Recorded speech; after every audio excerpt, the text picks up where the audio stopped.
कल्याणमध्ये काँग्रेसच्या वतीने महामृत्युंजय जप राज्यात सुरू असलेल्या अपघातांच्या पार्श्वभूमीवर काँग्रेसतर्फे कल्याणमध्ये महामृत्युंजय जप करण्यात आला। 2025 मध्ये कुंभमेळा, विमान आणि मुंब्रा रेल्वे अपघातांमुळे झालेल्या मृत्यूंच्या पार्श्वभूमीवर काँग्रेसचा महामृत्युंजय जप व हवनाचा अनोखा उपक्रम घेण्यात आला। नागरिकांच्या सुखशांती आणि दीर्घायुष्यासाठी सकारात्मक ऊर्जेसाठी कल्याण डोंबिवली काँग्रेस जिल्हाध्यक्ष सचिन पोटे यांनी हा धार्मिक उपक्रम राबविला आहे।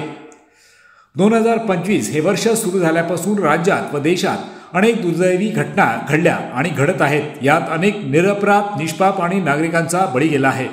ही स्थिती पाहता येणाऱ्या काळात सर्व नागरिकांना स्थैर्य, सुखशांती आणि दीर्घायुष्य लाभावे यासाठी तसेच सकारात्मक ऊर्जेसाठी आणि सार्वत्रिक कल्याणासाठी कल्याण पूर्वेतील विठ्ठल मंदिरात महामृत्युंजय जप व हवन करण्यात आल्याची माहिती काँग्रेसचे जिल्हाध्यक्ष सचिन पोटे यांनी दिली आहे।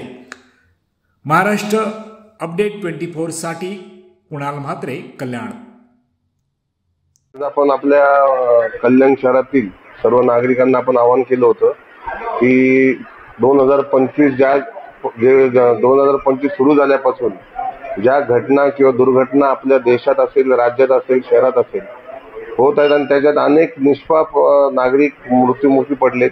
म्हणजे तुम्ही सुरुवातीलाच बघाल तर जसं कुंभमेळ्यामध्ये अनेक चेंगराचेंगरीमध्ये अनेक भक्त त्याच्यामध्ये दगावले। त्यानंतर आत्ताच लेटेस्ट जे विमान क्रॅश झालं त्याच्यामध्ये जवळपास 250 लोक गेली।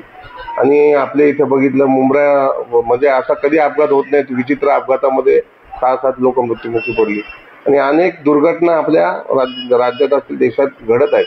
त्यामुळे कुठेतरी शांती लोकांना दीर्घायुष्य मिळण्यासाठी आणि स्थैर्य लाभण्यासाठी ही आपण महामृत्युंजय जप आणि हवन हे विनामूल्य लोकांसाठी आपण आयोजित केलं होतं। सकाळी 9 वाजल्यापासून हे सुरू झालं आणि अनेक लोक दर्शनाला येत आहेत आणि हवनसाठी बसत आहेत। परमेश्वरचरणी आम्ही हीच प्रार्थना करणार आहोत की येणाऱ्या काळात अशा दुर्घटनापासून आपल्या देशातील नागरिक वंचित राहून त्यांना दीर्घायुष्य मिळो।